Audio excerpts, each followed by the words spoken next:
She got like a... Gifts presented by the leaders. Our new president of the United States, Joseph Biden. Let's hear it for the Christians. Yeah! Are going to make their way out of the Capitol after they see the inaugural painting.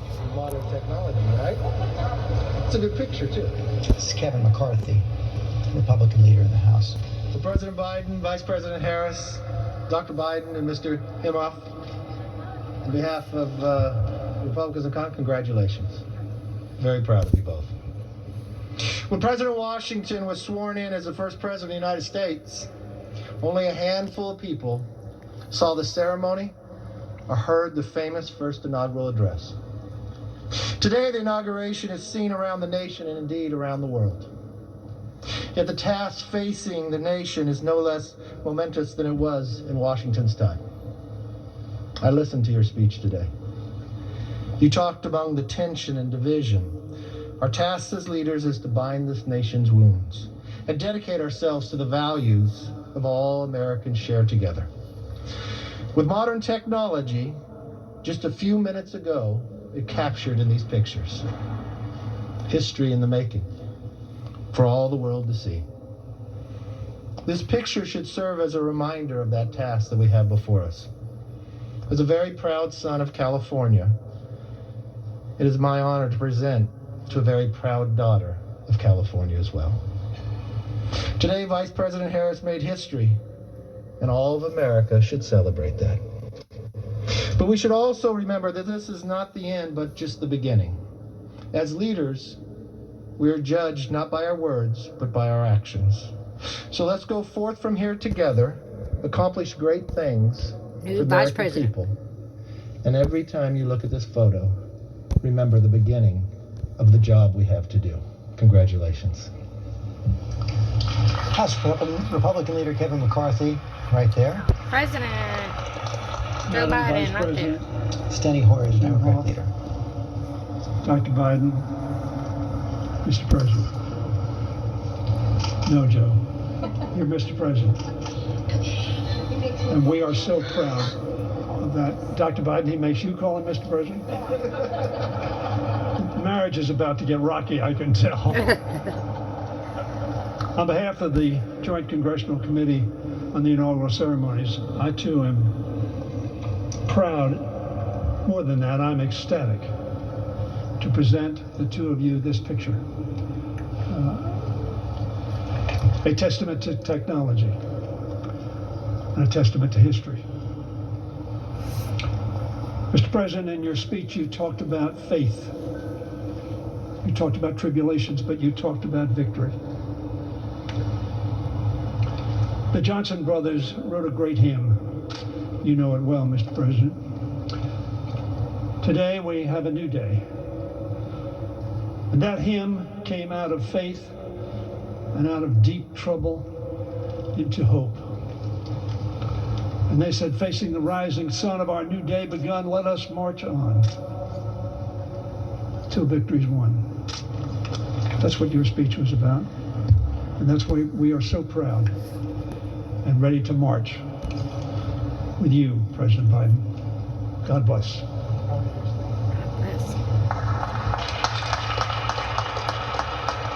Moment of unity there. The presentation of the inaugural portraits. I want to bring in John Carl, our chief Washington correspondent. John, the last time we saw Steny Hoyer and Kevin McCarthy speak in the Capitol was exactly 1 week ago, the impeachment of President Trump.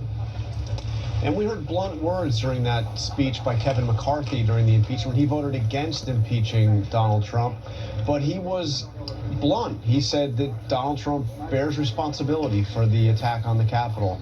He also said, don't blame this on Antifa. Don't blame this, pretend this was anything but what it was. Enraged supporters of the president. And I heard words that were interesting from Kevin McCarthy there. He congratulated, you expect them, again, in any other circumstance they're normal. He congratulated the Bidens and Kamala Harris. He has, I think, George, one of the toughest jobs in Washington because he has recognized the legitimacy of this election. He has called the riot what it was, put the blame where it should be placed, but he's in charge of a Republican caucus that has, for the most part, not done that. And he's 5 votes away from potentially being Speaker. This is a very narrow Democratic majority in the House, a very narrow Democratic majority in the Senate, and I thought it was interesting to hear those words, not just from Kevin McCarthy, but also from Mitch McConnell. Thank you, John. The president about to be escorted out of the Capitol now. You see the honor guard by the commanding general of the military district of Washington, Major General Omar Jones. You see the honor guard lined there on the Capitol steps.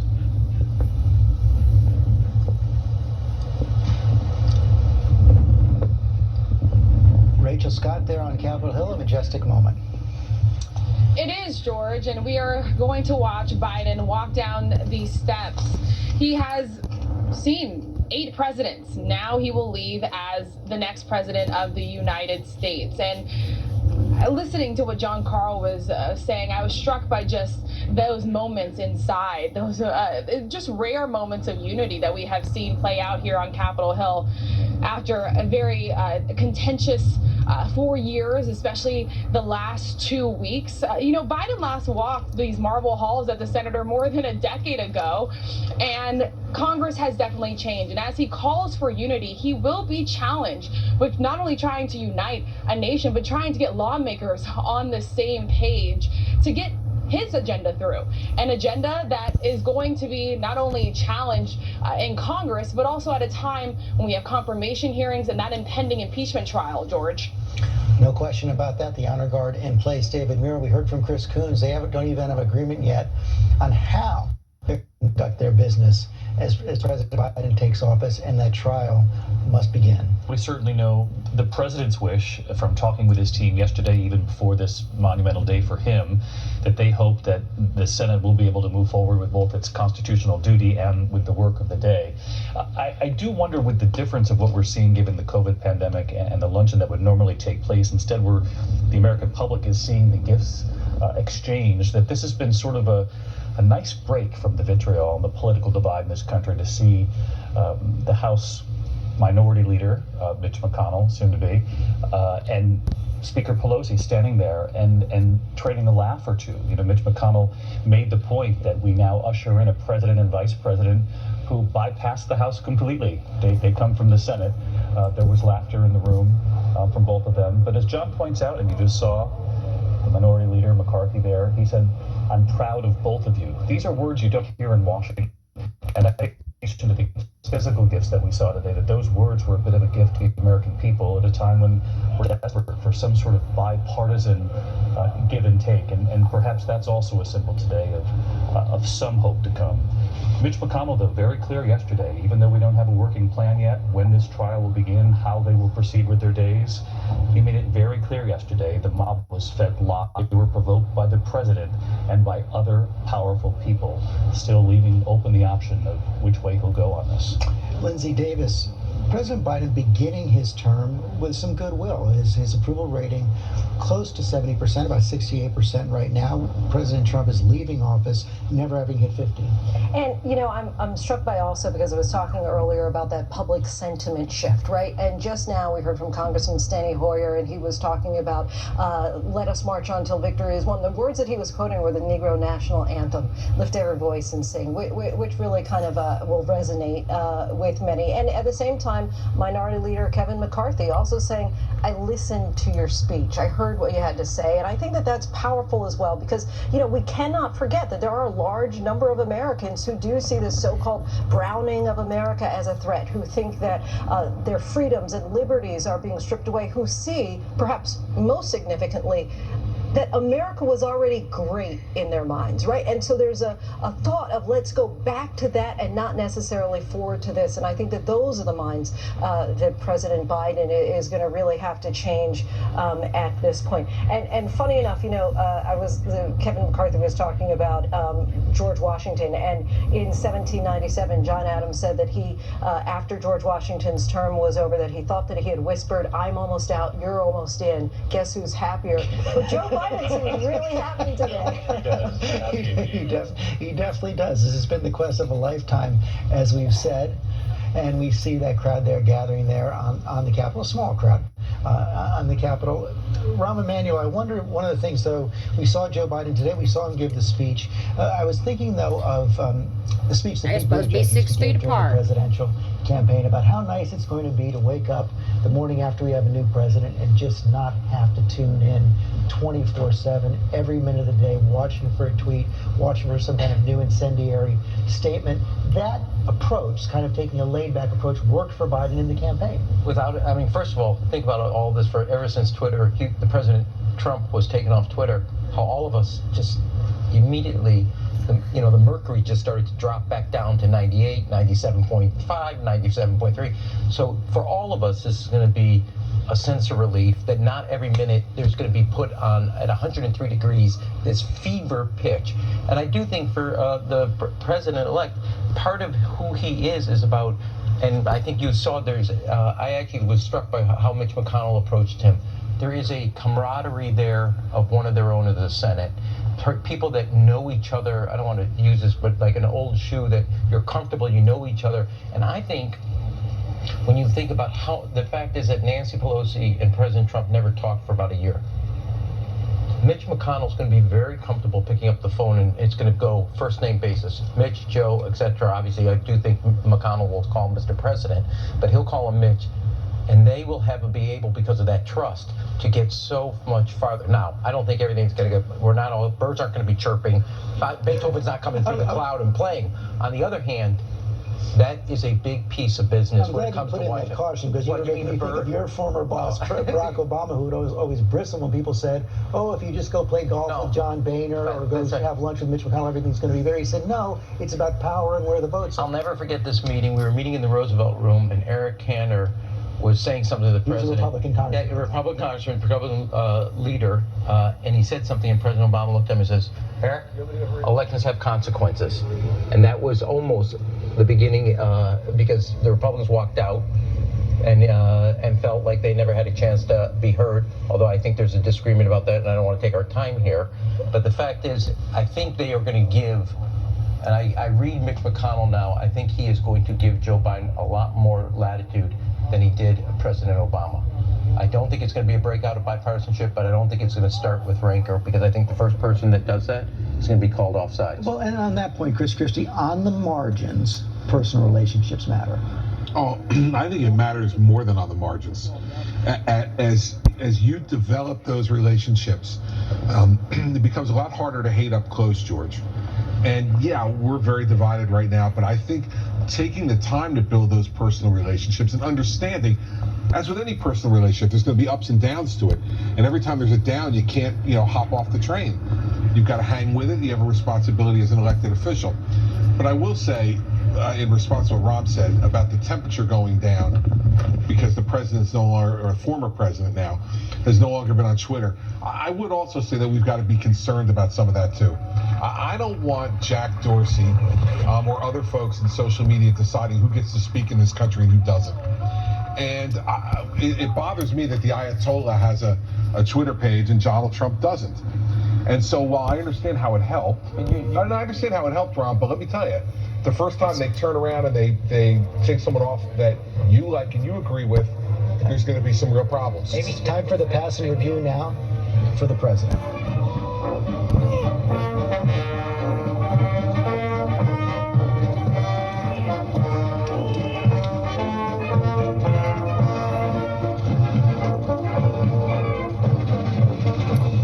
Dad was a veteran. Stepdad. People I love.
shoot them guns in a minute. He's president.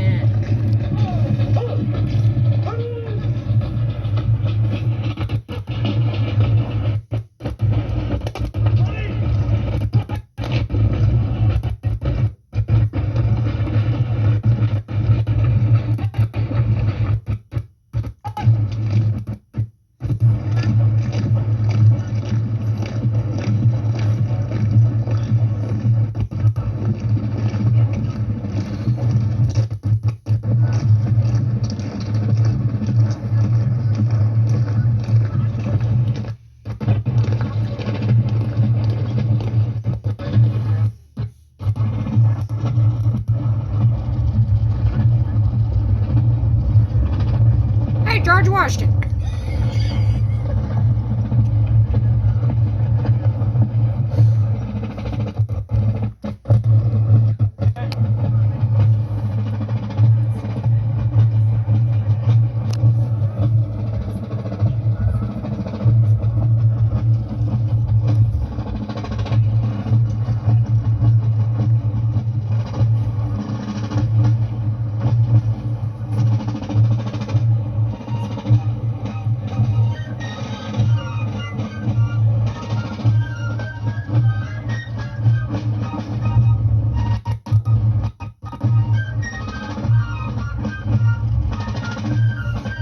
Beautiful, just for the president.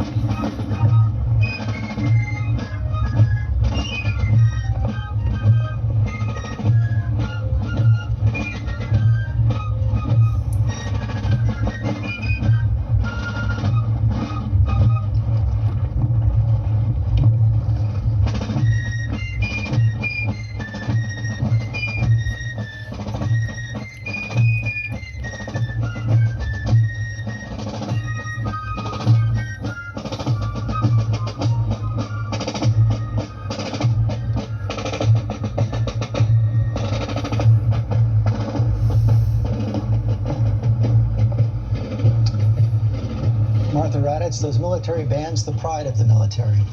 The pride of the military and those ceremonial troops. The old guard is what you were watching just now. For that pass and review, which commanders used to do all the time and still do, to see if their troops are ready. But I keep thinking about the picture of the Capitol. We have National Guard surrounding the Capitol, essentially protecting the president and those troops performing those ceremonial duties. You know, this morning, President Trump, as he was departing, former President Trump said the military is thrilled with what they've done. The military is as divided as this nation in many ways. But you've also never seen letters like national security leaders and former generals saying that they thought the former president was a national security threat. You also have the Bidens there, who I am sure are thinking of Beau at this moment.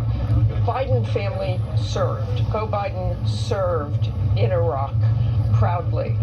And Joe Biden has traveled the world. He visited troops all the time. It meant a great deal to him. And Dr. Joe Biden That's good. Let them know what car they're in. To help military families, and particularly in the very darkest days of Iraq and Afghanistan, they were there for those military families, and Mrs. Obama too. They really took it upon themselves to try to help and try to be involved, and I'm sure that is something Joe Biden will do going forward. You always hear Joe Biden talk about the troops at the end of his speeches. God bless our troops, after saying God bless America. So this is a very meaningful thing to Joe Biden. Certainly, President Trump was accused of politicizing the military in many ways, and he did that, and that caused a lot of strain in the military, basically using them as props. He had all those generals working for him in the beginning, and then decided he was smarter than the generals. And of course, we all remember that Atlantic article that came out in September, quoting him as saying he was calling them suckers and losers. So I think you will see a very different posture with with the military, with Joe Biden. And by the way, George, I'm sure right now that nuclear football is somewhere near President Trump. Biden. Biden now? I read it. He took it to Florida this morning. I'm sure at this point, because at noon, when he became President of the United States, he is Commander-in-Chief, and he has those military codes now, which are usually kept on one's self. He probably has them in a pocket or a breast pocket of his suit in case they're ever needed, and we hope they never are. I've actually been out to those missile silos. It is extremely sobering to see those facilities where there are nuclear missiles in the ground, but that is definitely the most profound moment for a president when they receive those codes. And as he was giving that speech, all that power was conferred on him. Thank you, Martha. The motorcade is going to head now to Arlington Cemetery. Thank God we got a new president and a Christian at that. Soldier. Thank you, Jesus. Of course, joined by former presidents Most Clinton, Obama, and Bush. One One other, Matt Gutman, who's on New Jersey Avenue in the Capitol right now.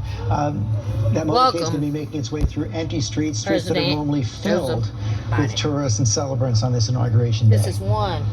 I've been so happy. You know, George, it is such a moment. You've been here. The last time we were here in 2017, we literally couldn't walk. I mean, this place was swimming with the pageantry of an inauguration. Tens of thousands of people swarming through here with signs and posters, laughing, and it's a little eerily quiet. You know, right now I'm going to show you something. Basically, all we have are the National Guard, law enforcement on this side, and reporters just beyond. It's the people that are missing, and that's what makes this so distinctly different and slightly sad. But speaking about the National Guard here on New Jersey Avenue, there have been 35,000 National Guard troops plus security here from HSI, Secret Service, etc.